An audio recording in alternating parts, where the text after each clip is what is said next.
all the sexually violent persons in the state of Wisconsin, so I was part of their assessment and review team. And then you applied to the Federal Bureau of Investigation. I had applied to the FBI in 1998. Okay.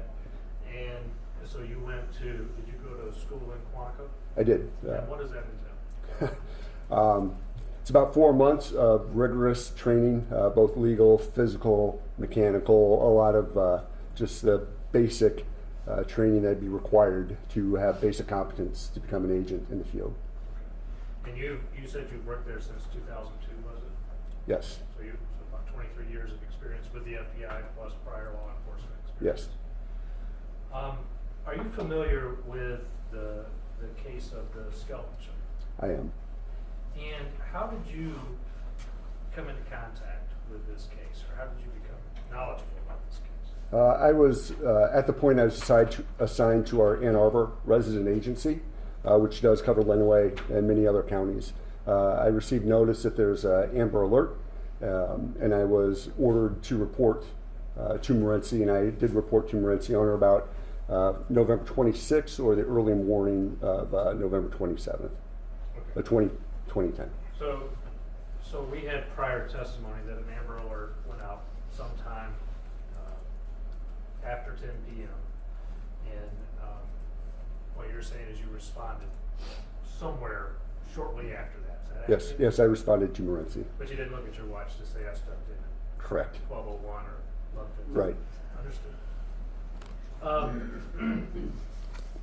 So when this Amber Alert was issued, what were you informed of?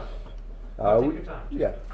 I was informed there are 3 missing children who were last in the custody of their father, John Skelton, that they failed to be returned to the mom at the pre-designated time. At that stage, I'd learned that he was in the hospital and the children were unaccounted for.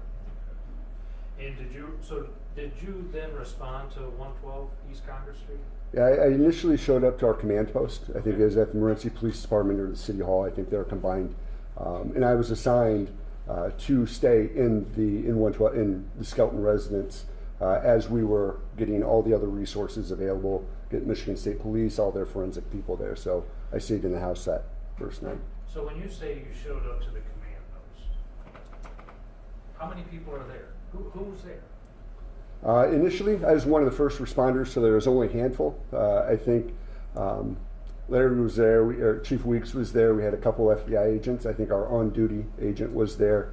And I showed up. I think a local police officer was there. There was not, by the time I showed up, there was not a large group of people. And it became larger as you were there, is that accurate? Yeah, we within a day or two, we had 50 to 75 FBI agents, plus all of our personnel in command and specialties there. Okay. Did you become aware of an incident in September of 2010 as part of this briefing when you showed up? Yeah, I was informed that John Skelton had brought the 3 children from Morenci down to Florida without the consent mom of Tanya Skelton. Yeah, we also learned through talking with Tanya that he was allowed to have visitation on certain days and times with the children, but the children were in the primary care of Miss Skelton. So in other words, John Skelton was exercising parenting time, visiting time. Yes, sir. Is that accurate? Yes.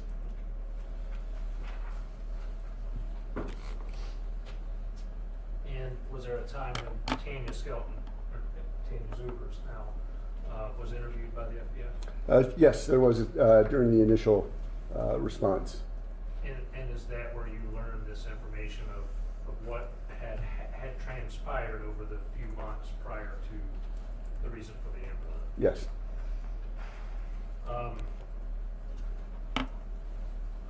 As part of the investigation, the FBI, did they discover some accounts?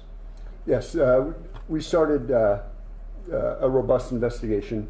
Part of the initial findings, we're going through some email traffic, and we learned that John Skelton had created a Yahoo account. John Skelton 1971 at yahoo.com. That was created on or about October 30th of 2010. Okay. Was there another? Yes, we learned another Yahoo account was created on or about November 6th of 2010 in the name of Joanne_Taylor at yahoo.com. It is interesting, the same IP address that was used to create the John Skelton Yahoo account was the same IP address that created the Joanne Taylor. What does Yahoo. that mean? Functionally, it's the same internet connection. Presumably, the same laptop was used to create both accounts. Could you surmise from that John Skelton created those accounts? Yes. And then there was a preliminary cart forensic examination of Mr. Skelton's laptop. What did you discover there? There's another email account that we learned called, I'll spell EQCILDAAN at yahoo.com. And that email account was used to create a profile on a website at Cafe Mom. Okay. And what is Cafe Mom? I think it's more of a social media gathering for interested parents to discuss whatever parenting issues or is just general light commentary for parents. Okay. Do you know the name of that account? It was Mom Forever Young. But not spelled Correct. correct. His mom Forever Young was spelled Y-U-N-G. And do you remember what date Mom Forever Young joined Cafe Mom? November 6th, 2010. And did that account have contact with, or did you learn that Tanya had a Cafe Mom account? Yes, we learned, our investigation subsequently determined that Tanya Skelton was crafty biker mom at Cafe Mom. And did you find communication between Mom Forever Young and Crafty Biker Mom? Yeah, on November 16th, Mom Forever Young sent an introductory message to Crafty Biker Mom on that forum. And who did Mom Forever Young identify as? Mom Forever Young identified herself as Joanne. Is that a reference to Joanne Taylor? Yes. And did you also learn during these examinations on November 13th, there was some online searches done? What were those searches? We learned through our analysis that John Skelton's laptop was used to conduct online searches. Part of the searches included the search for potassium cyanide, the availability of prussic acid, is rat poison tasteless and odorless, can rat poison kill a person, is it odorless and tasteless? Those were the search terms. What does that mean to you? Definite interest in finding something that could harm or kill someone. And then on November 19th, did you find, now this is all, I'm still referring to this the forensic examination of the digital devices. Did you learn of something that occurred on November 19th? At 7:02, Mom Forever Young that left a message for Crafty Biker Mom on that Cafe Mom forum. So, Mom Forever Young is John Skelton. Is that correct? Yes. And Crafty Biker Mom is Tanya Zupers. Is that Yes. correct? And so you're saying on November 19th at 7:02, is that AM or PM? AM. 7:02 AM, John Skelton sent a clandestine message. In other words, he was disguising himself as someone and sent a message to Tanya. Is that accurate? Yes, he was pretending to be Joanne Taylor and sent a message to Tanya Zuvers.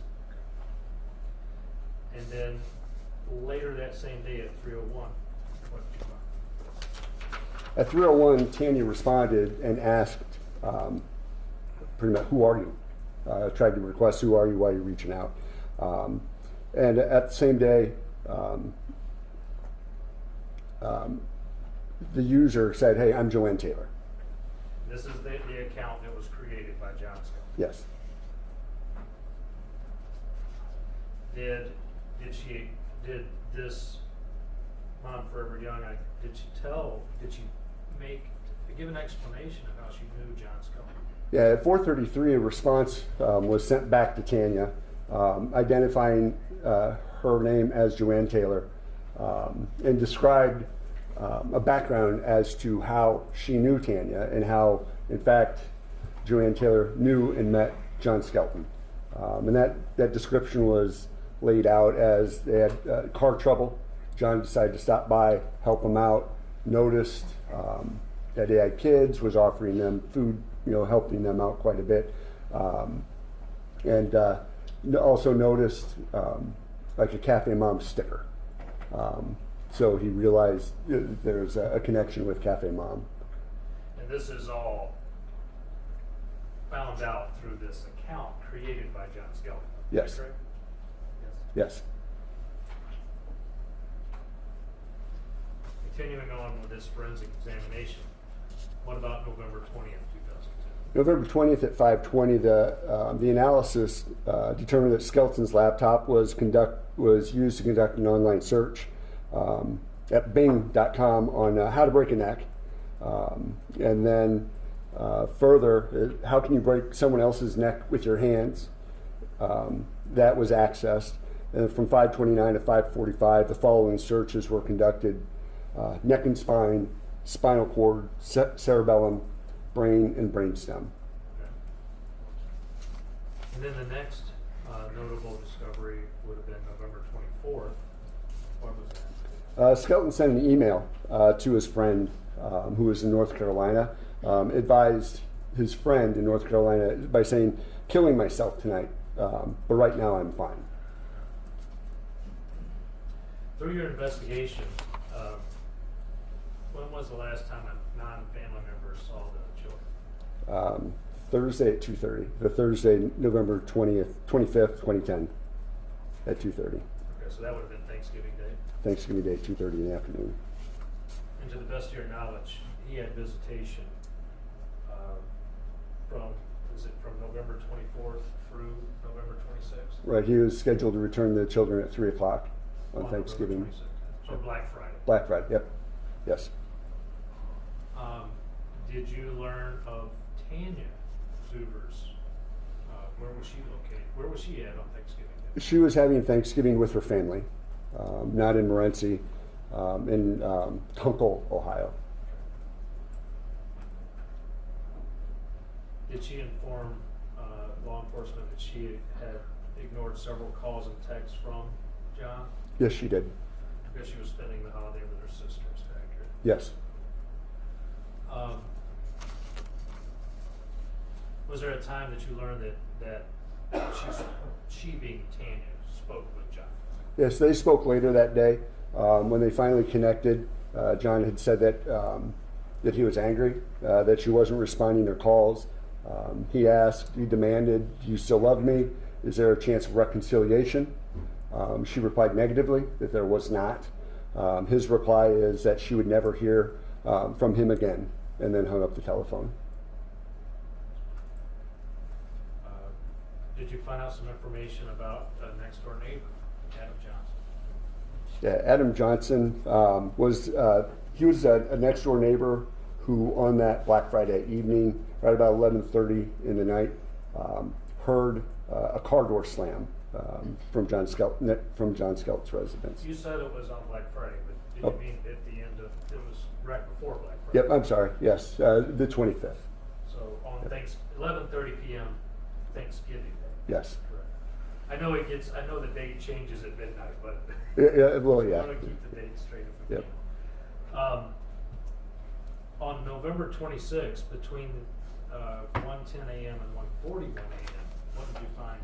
We learned that a message was created at that Cafe Mom address from Mom Forever Young to Crafty Bike Mom. So from John to Tanya, a message was created at that Cafe Mom website. It was not sent. Okay. And then at 5 a.m. At 5 a.m., neighbors had driven by John's house and observed that his van was not in the driveway, and they're surprised that his van was gone. But that was also the morning of Black Friday. Yes. Which was not unusual back then to leave, correct? Yeah, I don't. The cells started. Sure. Yeah. I don't know of his pattern, but yes. But it would also be a reason that there were witnesses out and about to even notice it. Correct.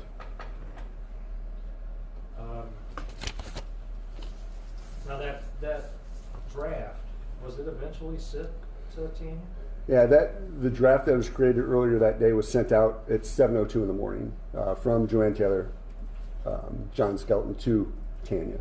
And was there anything remarkable about it? Yes. The text from that included, "Glad you won't have your boys to fondle or sleep with." And John just dropped his sons off with me, and I will be watching them until he returns. So John Skelton sends a message to his wife at the time, Tanya, disguised as someone else, saying that John Skelton dropped the kids off to this disguise. Is that correct? That's correct. Now, as part of this forensic examination, did you also look at the movement of the cell phone? Right. A separate examination of a cellular telephone was conducted by our cell phone specialists. Okay. What'd you find out? We learned that approximately 4:13 in the morning, his phone was at his house. And then approximately 4:29, the phone had moved from his house away 3.3 miles from his house. And then? Between 5:01 and 5:04, the phone continued to move to the vicinity of Lazy River Campground, located in Bridgewater Township in Williams County, Ohio. Okay. And then what was the next? At 6:46, the phone had returned to the vicinity of Skelton's residence. Now, when we say Skelton's residence, we're talking about 112 Congress Street in Morenci, right? Yes. And so what you're telling the court is that at approximately 4:29 until 6:46, excuse me, his phone left his residence and traveled into Ohio and returned home. Is that accurate? Yes. Now, were you also aware that John Skelton had parenting time visitation with his children during this time? Yes. And to your knowledge, was there anyone else at the house during this time? No. So it would make sense that he either left the children at home alone or he took them with him. Yes. What do you believe that? I believe that's when the bodies were disposed. At approximately 7:15 a.m., what happened? He was observed by one of his family members at the house of one of his nephews, Brian O'Brien's house. And is that where Lisa Kern lived? I believe so. Yes. And that would be John's aunt. Yes. Some of his family. Yes. And what happened there? There are 3 winter coats that were dropped off at that residence. And who did those winter coats belong to? Andrew, Tanner, and Alexander Skelton. Was it cold? Yes. So we're talking about Thanksgiving in Michigan. Thanksgiving in Michigan is cold. And John Skelton dropped off the boys' winter coats at 7:15 a.m. to his aunt. Yes. Did he also leave other belongings? Yes. He went to Kern's house and left some of his personal belongings, personal items, and advised her to make sure his mother gets this stuff. Because he didn't need it. Apparently not. Were toothbrushes part of that? Yes. Children's toothbrushes? Yes. So the children didn't have their winter coats or their toothbrushes? Correct.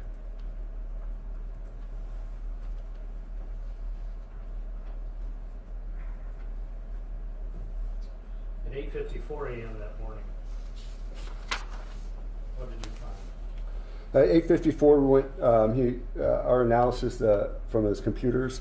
He used an online screen name of John Laser and sent a text message to an Alexandra Noreen, an internet associate, saying, "I'll be dead in 10 minutes," just letting people know.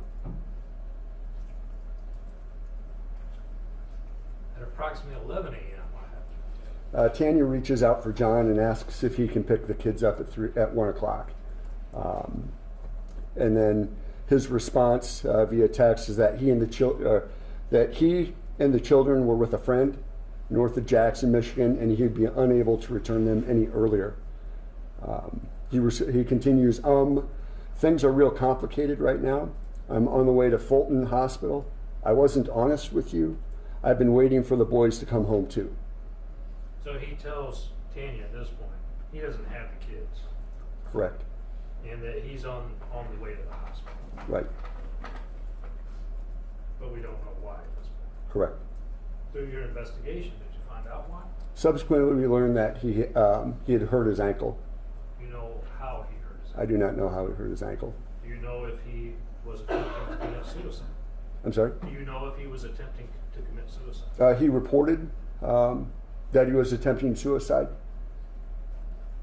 And that's how he hurt his ankle? presumably.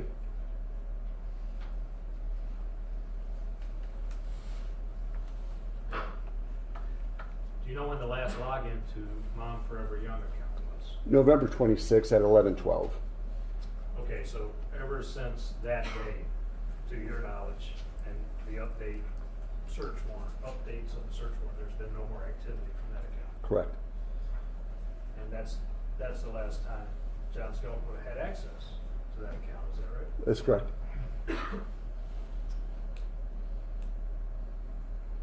So at 1:21 in the afternoon on November 26th, what happened? He called his aunt, Jennifer O'Brien, and asked for a ride to the hospital. Jennifer said she wasn't able to and referred her to Kelsey Borowski. She would be able to provide him a ride to the hospital. And do you know if she took him there? Yes, I believe Borowski brought him to the hospital for the injured ankle. And was Borowski interviewed by the Michigan State Police? Yes, Borowski was interviewed by the Michigan State Police as part of this investigation. What did they learn? Borowski told troopers that Skelton had told her that the children spent the prior night, Thanksgiving evening, at a friend's house, and that Tanya would be upset with him. Then at 3:30 that afternoon, what did you find? What did you learn? At that stage, Morenci Police Department went to Skelton's house on Congress to conduct a welfare check. One of the officers entered the house for a welfare check. What was found? Upon entry, there was a spiral notebook with a 3-page handwritten suicide note. It was addressed, "Dear Tanya, love John." Certain parts of the note that we learned from the investigation read, "You need to be strong now. Sorry I hurt you yet again. This time it was on purpose and to kill my pain of losing you. I had no one here." It continues, "I guess my actions today will guarantee you won't have to see me again or in heaven. I pray God will forgive me, but I know it won't happen. May you find peace in the days to come. You will hate me forever, and I know this." So this suicide note that you read, was written to Tanya. Yes. And I just want to go back through some of the things you just said. It stated that John was sorry, that he states, "I'm sorry to hurt you yet again. This time it was on purpose." Is that right? Yes. And he goes on to say, "I guess my actions today will guarantee you won't have to see me again or in heaven." Is that correct? Yes. What do you take from all of I think that was his passive admission. that? Admission of what? Killing children.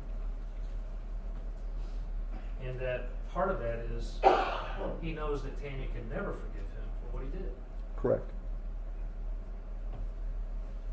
Last thing on that, "You will hate me forever, and I know this. Is that right? That's correct. And any doubt in your mind what he was saying? I have no doubt in my mind, What was he saying? Tanya, I killed the boys. On November 27th, so this would be the next day, Mr. Skelton was interviewed at St. Vincent's Hospital by the Federal Bureau of Investigation. Yes. And I know you have reviewed part of that. You were part of that investigation. Could you tell the court what took place, what you learned from that? We had two agents from our child abduction response deployment team had contact with John Skelton at the hospital trying to determine the location whereabouts of the kids.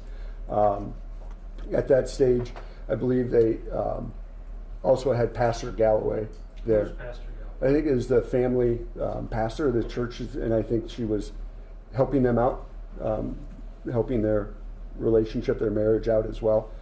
She was with them. He was interviewed, provided Miranda at the hospital, and over the course of different interviews over that day and the next, he gave many statements to investigators. Okay. So let's talk about some of those things that he said. Did he talk about Joanne Taylor? Yes, he did. Initially, prior to talk about Joanne Taylor, he did recall with the investigators that Andrew Alexander and Tanner were in their pajamas the last time before they were taken from the house. One was playing video games. That was about 9 o'clock, and other boys working on the puzzle. So, and about. So they weren't in their winter coats. They were in their winter coats. They were in the house, being kids. And they had on PJs. Right. To the best of your knowledge, based on that investigation, that's what they were wearing. Yeah, that's what he told us. It was, yes. He ended up being very specific as to which pajamas they were in. He advised that he was confronted based on the preliminary information that was obtained that we believe Joanne Taylor was fictional, that she didn't exist, that she was not part of this interaction, and that it looked like the person that he created in the Cafe Mom was in fact him, posing as Joanne Taylor. He said he understood and he did not deny that statement to investigators. He didn't contest that it was not him posing as Joanne Taylor. And then he also advised a week prior to this interview, he was online researching ways to commit suicide, perhaps by breaking his neck. He continued identifying Thursday, November 25th, on Thanksgiving. He recalled playing with the boys, helping them get into their pajamas. And that sometime after 9 o'clock, he wrapped them in blankets, giving each boy a stuffed animal. And then he placed them in his van, putting the younger boys in booster seats, and making sure they were all in the seat belts. He said that Drew was dressed in brown pajama pants with an orange stripe on the side. He did not remember what type of top Andrew wore that night. Tanner was dressed in camouflage pants and a Scooby-Doo shirt. But he described them. He described, yes, he described with their sleeping clothes, right.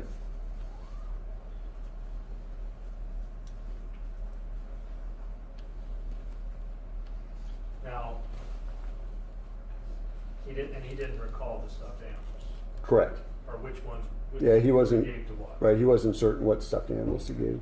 At some point, the Federal Bureau of Investigation advised him that based on the viewing the pings of the cell phone, that the examination of cell phone towers, that he wasn't home. Correct. They confronted him that he was approximately 20 miles southwest of his house, right about 5 o'clock in that morning. Skelton told the investigators that he did not recall leaving his home.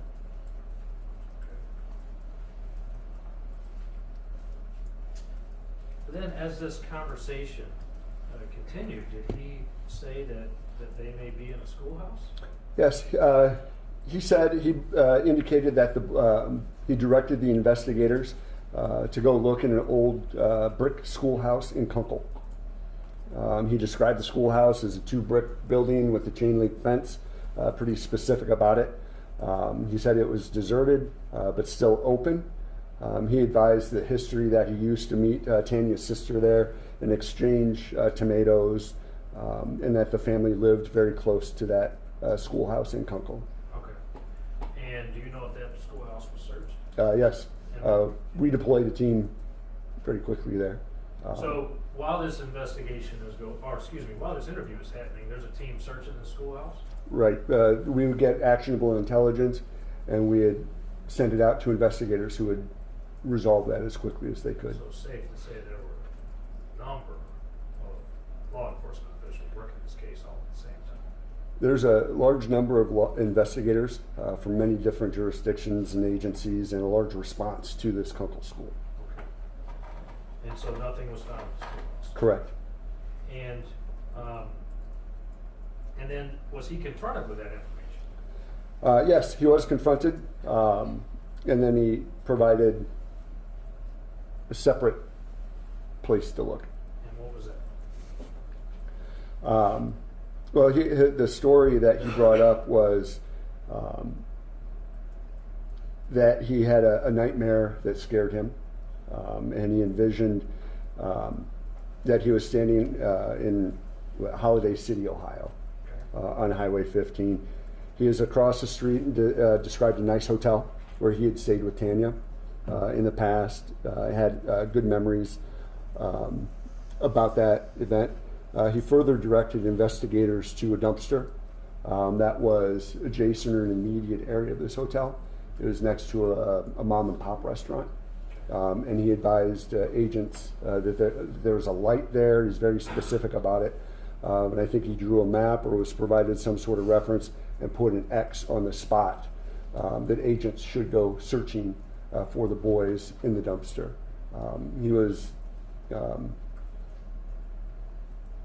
He was encouraging investigators to leave now and go check that dumpster. To the point he actually shoved one. Yeah, he had physical contact with one of the agents to compel her to go search that site.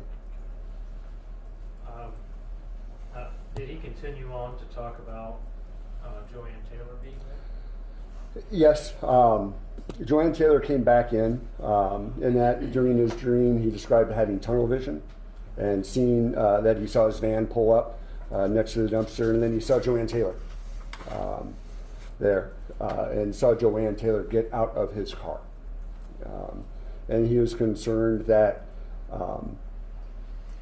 if it was Joanne Taylor, is actually him getting out of the car. So he was not my words. I want you to use your words. What I'm understanding is he tells the investigators that he may be Joanne Taylor. In effect, yes. Yes. He said that if the person getting out of the car is Joanne Taylor, that would be him. And in fact, doesn't he say that I need you to go search this dumpster to find out if I'm a child killer? Yes, he was concerned that people could construe him as being a monster or to have murdered his children. Now, did the FBI send out their emergency response team in conjunction with this dumpster and subsequently the landfill? Yes, we conducted an investigation. By the time we showed up at the dumpster was empty. So we conducted an investigation as to what company would pick that up and where it would go. We identified the company who picked it up, and they're very specific about where that the contents of those dumpsters were placed in the landfill. So as a result, we had specific instructions. Our evidence response team went to that specific site and engaged in a physical search of that area with negative results. And when you say conducted a search, was it a cursory search? No, it was a very thorough search. And nothing was found? Nothing of relevance to this matter was found.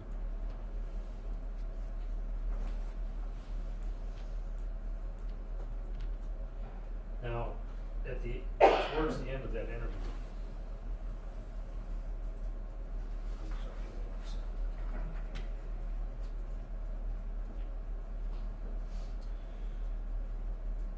I'm going to refer you to one of the reports based out of that interview.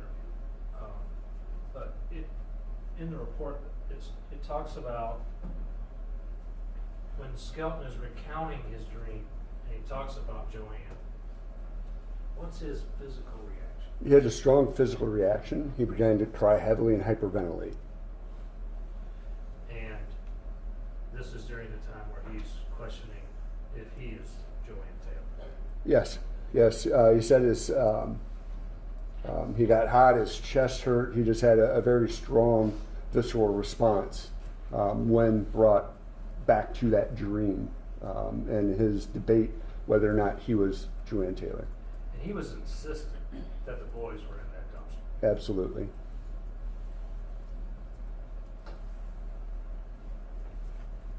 I think you may have already spoke to this, but one of the questions that he had for agents was about whether he was a monster. Correct. Can you talk about that? Yes, he brought up going to the dumpster, said that is where you're going to find the stuff, meaning the boys. You're going to find the boys there. The boys got to be there. The boys are not in an open field, is what he told investigators. He offered that he was 95% sure that the boys were in the dumpster. And that's when he started to cry, have that visceral response, directed one of the agents to leave and go find my boys. And the concern turned to that he needed to find out if he was a monster. That's what he told the investigators, that if they found the boys, everybody would think he is a child killer and a murderer.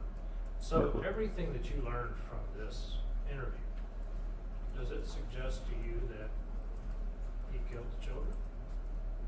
Absolutely. When I say he, I mean John Skelton. Yes. Any doubt in your mind he killed these No children? doubt in my mind.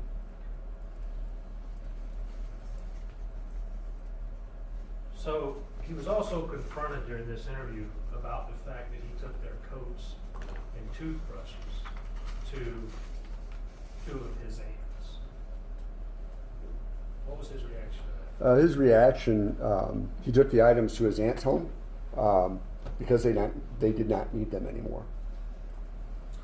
And when he said that they did not need them anymore, did he provide any plausible explanation of them being alive and needing anything like that? November in Michigan, you always need a jacket. Your kids, you always need to brush your teeth. Was he speaking of the children as if they were deceased to death?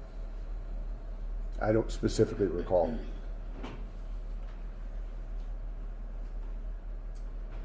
Now, he talked about when he returned home after dropping his stuff off at his aunt's. So he dropped off the coats, the toothbrushes, and the laptop, several things. And he talks about going home. What did he talk about doing when he went home? Committing suicide. Okay. And did he talk about how? Yeah, he was debating using a knife or jumping off the roof of his house. He decided that instead he'd bind his hands and feet with pieces of tie-down strap and jump off the second floor banister from a noose that was located at the house. Okay. Now, you said the first night that you got involved in this, part of your personal responsibility was to go to that house. Yes. And when I say that house, I'm talking about 112 Congress Street. Yes. Did you go there? Yes. What did you observe inside that house? It was destroyed. Okay.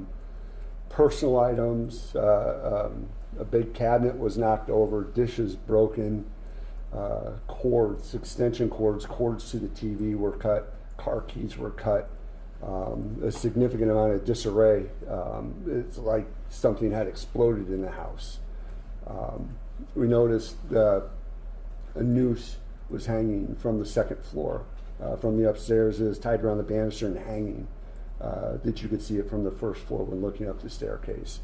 Okay. The house was in significant disarray. Do you remember the master The master bedroom was upstairs, again in significant disarray. I observed that the mattress was full. It was a larger mattress that was shredded. It appeared as though a knife had been put in the mattress and pulled down, and many slices were taken. Repeatedly, yes. Okay, so destroyed. Destroyed, unusable ever again. So this is consistent. What you saw is consistent with this interview of what he said he was going to do. Yes.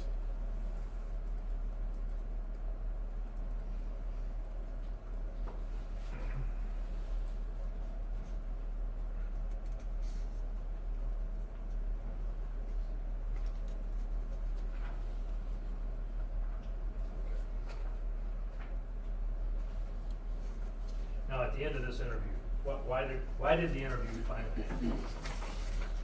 How?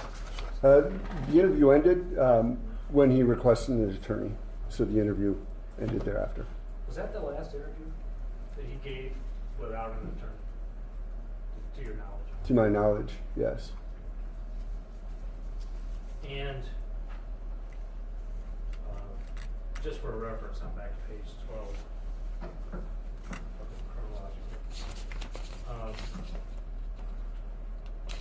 Physicians and staff at Fulton County Health Center, they talked to? Yeah, the physicians and staff were helpful while they were still triaging and trying to. They knew what we were doing. They were trying to help us locate children. They provided statements. They told us what he had told them, Okay. and there were differing versions. Nothing that we could act upon. But some of the stuff that he was telling them had to do with how he was going to commit suicide. Is that right? Yes. And that's important because when you're treating someone, it's important to know why you're treating someone, right? Yes.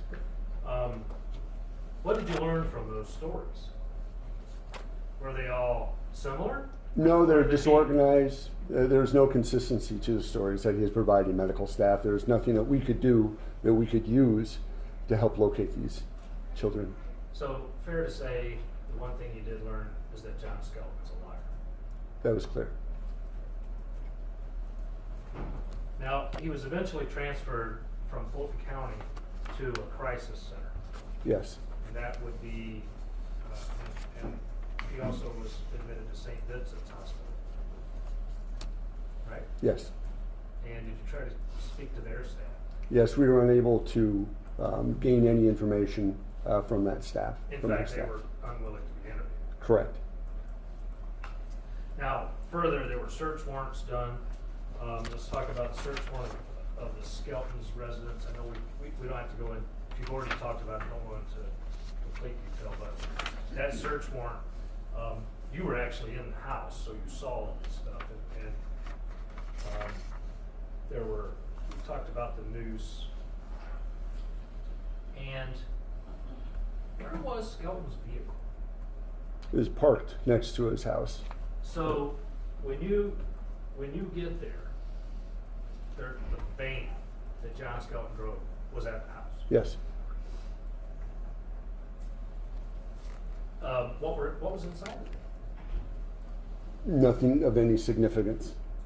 Except were the children's booster seats in The booster seats were in the Okay. van. So you're a law enforcement officer in Michigan. Children of a certain age, are they required to be in a booster seat? Yes. If you were going to turn your children over to someone to drive them, would you provide them a booster seat? Yes. Where were the booster seats? In the back seat, in the van. So winter coats are at Aunt's house, toothbrushes are at Aunt's house. Kids are only in PJs somewhere, according to his statements. And the booster seats to transport the children are still inside the van. Yes, and their asthma medicine and nebulizer were still in the house. So the children took asthma medication, Yes. and during the search you found, It was located in the house. Yes. what's a nebulizer? I believe it helps clear the lungs out during leading up to an asthma attack. And so all that stuff was still in the house. Yes. So if by chance any of this story could have been true, obviously medicine would have been taken with the children. Yes. I suppose. Now, as part of these search warrants, there were also more internet history. I think we've already talked about the potassium cyanide, prussic acid, and rat poisoning, but that was all discovered again through search warrants, correct? Correct. There was also a search warrant for the Skelton MySpace. Familiar with that? Bones does it. And also, I'm at the bottom of page 14. Yeah, there was a large. The search warrants were extensive. But that is where we discovered, or excuse me, where you discovered that all of the accounts had been created for the same IP address. Yes. And that was consistent with Congress Street in Morenci, Michigan. Yes.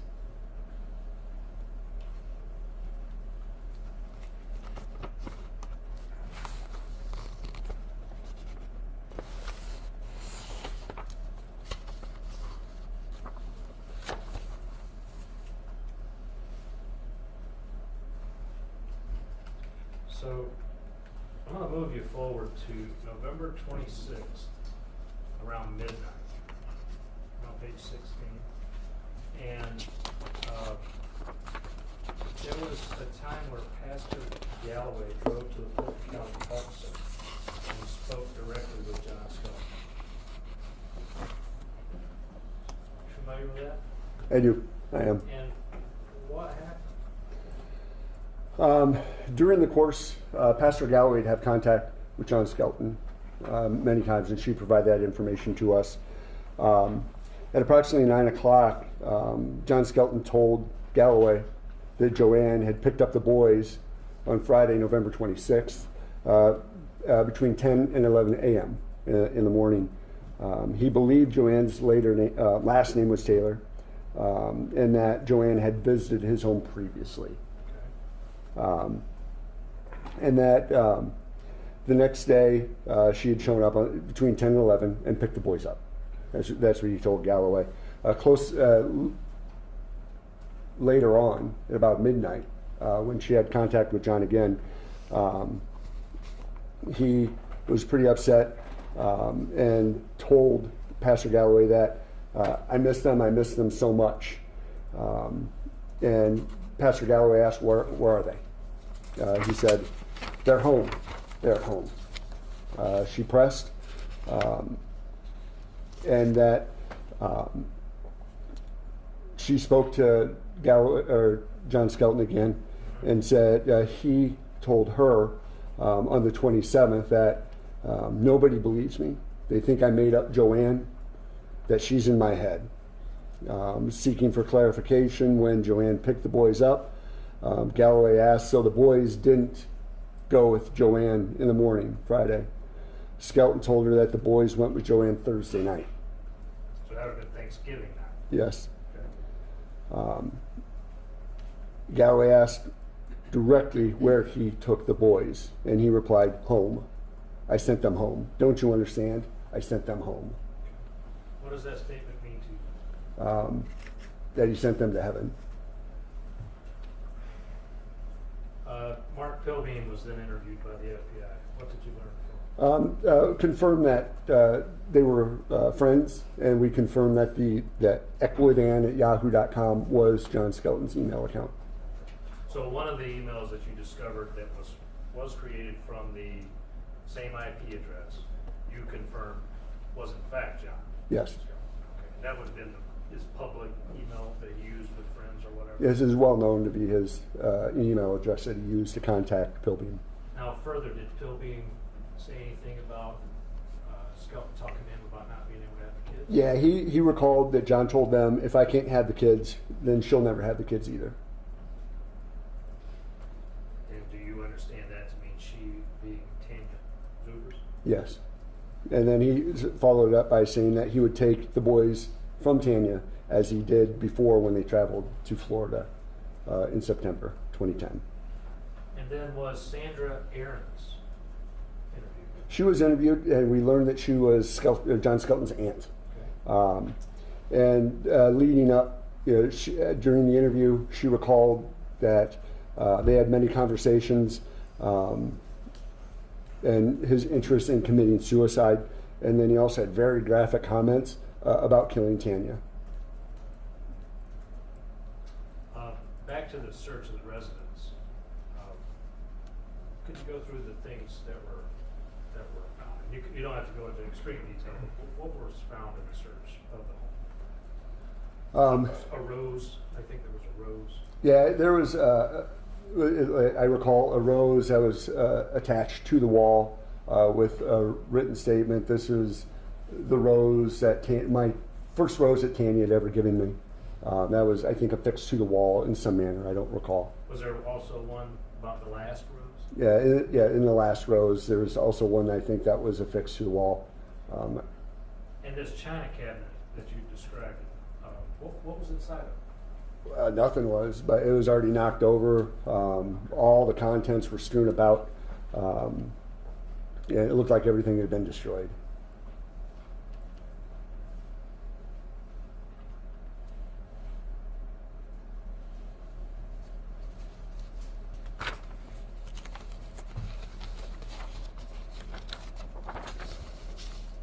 Now, were you aware that there was a large search party put together, which lasted multiple days? Are you aware of that? Yes. And this consisted of fire departments and volunteers. Yes. Do you know what they searched? Yeah, there were maps that were placed up in the command post. Those maps, and they just did a targeted area for places they would search, primarily based on the cell phone, the location, or if there's any actionable intelligence that we could work based on the interviews with John, such as Kunkel or other places that he said they would be. We had dispatched people out there, but there was a separate auxiliary of people that would search lakes, areas of land that were arranged by private citizens or private organizations. I believe, I think I can't remember the name of the official. Some police chief, fire chiefs also assisted in directing those land searches. Were there also water searches? There was also water searches as well, and that was via the City of Toledo Fire and Rescue. I think they had the most availability, and there were a number of locations of places that they had searched in the water. So I know they'd searched a couple of lakes, but they'd also searched that Lazy River campground Yes. area. Is that right? Yes. Including what was determined to be an unnamed lake, so a body of water that was on that campground. Yes. Is that right? Yes.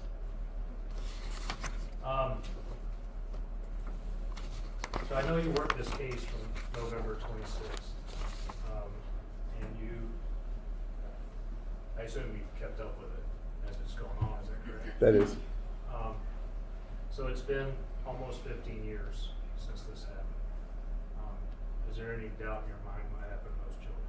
I have no doubt in my mind that John Skelton killed Andrew, Tanner, and Alexander Skelton. Is there any doubt in your mind that it happened on or about November 26, 2010? No doubt in my mind. I have no further questions at this time. Questions? Yes. Good afternoon. Good afternoon. You testified to being involved in the case almost immediately after that Amber Alert had went out on, I believe it was November 26th of 2010. But can you tell us whether you are actively still involved in the investigation, or at what point did you stop being involved in the investigation? I don't have the exact date, but there was a formal transition of case management and OIC responsibility to the Michigan State Police.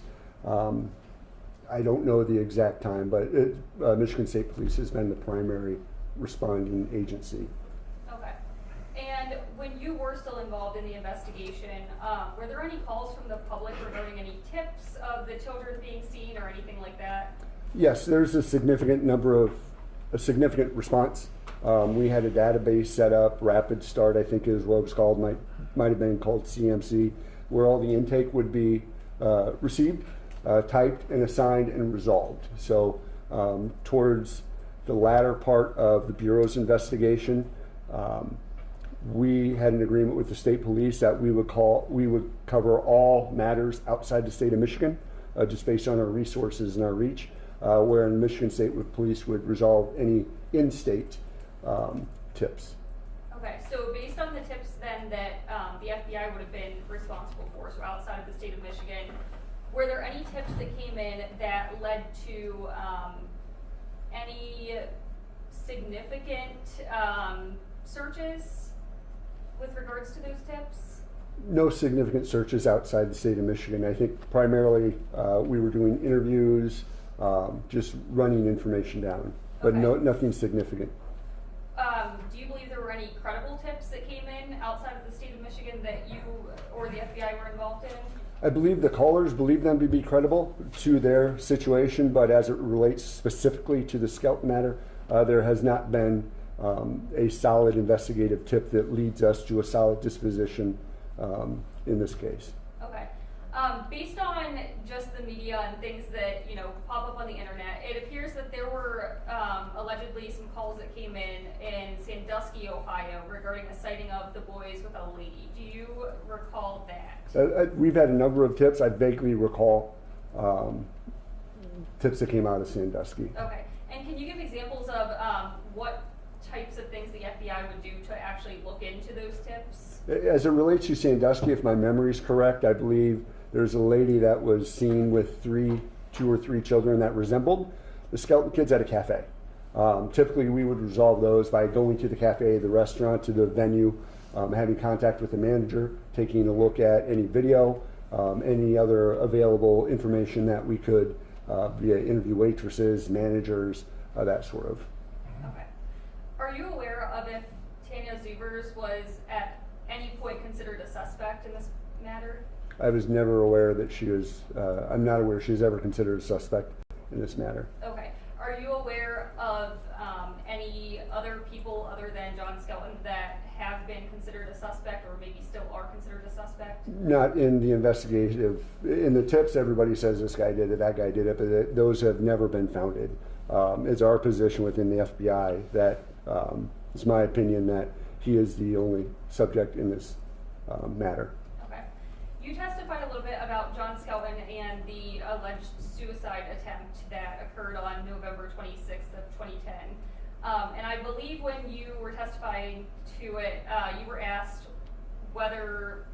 a question about it and you said reportedly. So can you, elaborate on that and whether you believe the suicide attempt was an actual attempt or maybe was it a cover-up, or what are your thoughts on that? My thoughts on the suicide, there was no evidence indicative that he attempted to hang himself or stab himself. The only damage that he reported to have was damage to his ankle, which he went to the medical center. And I don't know if that's a result from falling off a ladder, burying anything, or falling off a banister. I don't know. There's no information for me to believe the source or how that occurred. Okay. And you testified that he allegedly did this with a noose. What was that noose made out of? The noose, I recall, is a thinner cord, light tan in color, maybe a half-inch thick. It was long. I remember seeing the picture, but it was more of a, more of a cord. Okay. Can you describe John Skelton's demeanor when you had contact with him personally around the time of November 26, 2010? I had not had contact with him during that time. It was always our child abduction response team, special agents or troopers that would have that immediate response. I showed up. He was already in a medical facility, so I didn't have contact with him. Okay. Were you made aware of anything by those people that did actually have contact with him regarding his demeanor that was significant or stood out? Yeah, during the interviews, he was pretty emotional. And just like, as I noted before, when we brought up the idea that he thought he was, you expected that he was Joanne Taylor, he had that visceral response of the heart was beating very heavily, and he had very strong emotional response via crying and breathing. And that information was provided to us. Okay. And based on that response, in your professional opinion, based on your trainings and your time with the FBI, is that a consistent reaction, or I guess a typical reaction for somebody whose children allegedly are somewhere they don't know where they're at? I think there's a myriad of emotional responses. If my kids are missing, I'm going to be very emotional. I'm going to have a very visceral response. So I don't think that made it any more special. His response to either allegations of him killing his kids or just not knowing where they're at. He is very emotional. Okay. And I know you already testified to the mattress in John's bedroom from when the search was conducted around November 26th, but was there anything about the children's room that stood out to you or was of significance? I just recall the mattresses were on the floor. One of the mattresses did not have a sheet. It wasn't orderly. There was a bunch of toys and stuff all over. I believe from the master bed, or the first floor, second floor, main bedroom where the bed was sliced up, the bedroom to the left had 2 mattresses on the floor. One was just a mattress without any sheets on top of it. It was just complete disarray. Okay. And are you aware of, if the time that John was interviewed by the FBI, if John ever made any statements or gave any indication of why the house looked the way it did? I don't specifically recall. Okay. If you know or if you can answer this, and based on your professional opinion and experience, do you have any ideas of why the house would have looked the way it did? My experience or my training, I would imagine after such an event, that there's a lot of anger. And I do recall that John, when he cut up the keys, he wanted to make sure Tanya couldn't get anything back. Any of her private personal items in the house were destroyed, and there'd be no value to anything in the house that perhaps Tanya could take and use. Was there anything that was visibly destroyed or damaged that belonged to the children within the home? I don't recall. Okay. You testified to the data showing that John's phone had been moving from Morenci to parts of Ohio and then back to Michigan in the early hours of November 26th. Do you believe that John was the person that was actually traveling with that phone at that point in time? Yes. Okay. And has there ever been any evidence that has been discovered that would suggest that anyone else was involved in whatever happened during the events on November 26, 2010, other than John Skelton? No new evidence. You testified about the dumpster that John alleged he put the boys in Kunkel, Ohio, and that there were searches there. Do you recall how extensive the searches were around that specific area? Yeah, we had a good team that took off pretty quickly down there. I believe it was also supplemented with cadaver dogs, trying to pick up the potential cadaver odors or remnants thereof. And there was not a positive hit there. There was no indication of a body or things that cadaver dogs would locate. Okay. Do you know if cadaver dogs were ever used to search the van? I do not know. Okay. Did you ever personally go to Holiday City, Ohio while those searches were ongoing? No. Okay.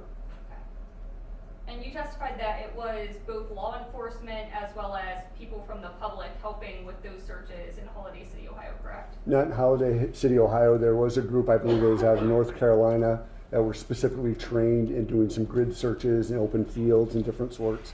That wasn't an immediate response to the incident. That was subsequent searches after things got controlled a little bit. Okay. And you testified earlier to John making a statement that he was adamant that the boys had been in a dumpster and that they were not in any open fields. Did his comment regarding specifically them not being in open fields, did that stand out to you at all? It did, and that just came from later on investigation in the steps. We utilized the National Center for Missing and Exploited Children.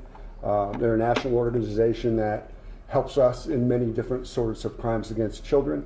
And we learned kind of the profiling angle, or at least what, like when parents kill their children, the manners in which they would kill their children or where they dispose of the bodies. So it was, looking back now, typically parents aren't going to leave their children laying out in the middle of the woods.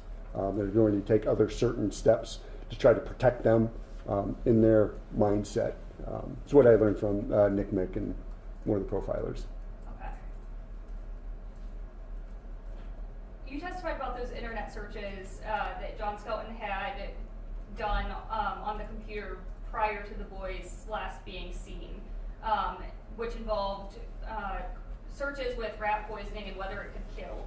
Was the home searched to see if there was any rat poisoning within the home? Yes, we looked for every possible cause or ability to kill. Okay. And no rat poisoning was ever found? No. Was it looked into of whether John had purchased anything significant that was, suspicious or, I guess, stood out around the time of November 2010? Yeah, a financial investigation was conducted as well to try to track where he's been, gas, maybe he bought wherever. It was noted the funds were depleted or at a negative balance, so there was no financial information that we obtained from a review of his finances leading up to the instant offense.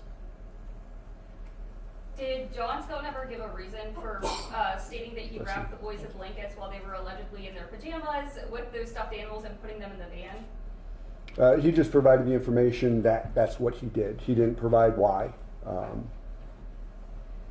I know that the three boys obviously were last seen in 2010, and we've had significant advances in technology since then, but were there any street cameras or anything like that were available to be searched at that point in time? The instant offense, I do recall that there's a gas station maybe at the main intersection of Morenci or in that southwesterly direction that we did research, and we did not find any information that would be of value. Okay. You mentioned very graphic comments being made by John regarding killing Tanya. Can you give a bit more detail about that and whether it had any significance in the searches and how those were performed with the children? No. The information came after everything calmed down in the searches. He was a tertiary interview of contacts, so we interviewed him later. I think it was Pillbeam or whoever. He provided here's some historical information about what we talked about. So we didn't have that information at the time that the events were going on. Okay. How long after you became involved in the investigation did you believe or determine in your mind that the children were deceased and were not missing? Probably within the first 72 hours. Okay. Do you know if that was the same opinion and about the same time frame as the other investigators from the FBI? I don't know. I didn't ask. I don't know. I think my perspective was different. I was managing the case. So I was like a hub of information, kicking leads out and analyzing information and setting people out. So I had a lot better flow of information. They would almost come to me. Chief Weeks, one of the, we had a senior agent with me as well, and even some MSP detectives that were working with us. So I think our perspectives were probably different because many of our people were just assigned, go out here, do that, go out here, do that. So I don't know if their opinions, I didn't ask, and I don't know if they would have an opinion based on what their role was. Okay. Are you aware if the children had passports at the time that they had last been seen? I don't know if they had passports. Okay. Do you think it's possible, based on all of the evidence that you're aware of, that these children are out there in a different country somewhere, or maybe in the United States somewhere, just not being found? I think their bodies are someplace in this area. I don't think they're anywhere else but in this general area. Okay. Is there anything else that you have not already testified to today with regards to the children being deceased that you wish to testify to or that you think is helpful? No, I think you've been thorough. Okay. I have nothing further. Thank you. Did you say at one point, excuse me, that John and Tanya had a conversation that you reviewed on the night of the 26th? I believe that was a text conversation about her asking to get the boys back.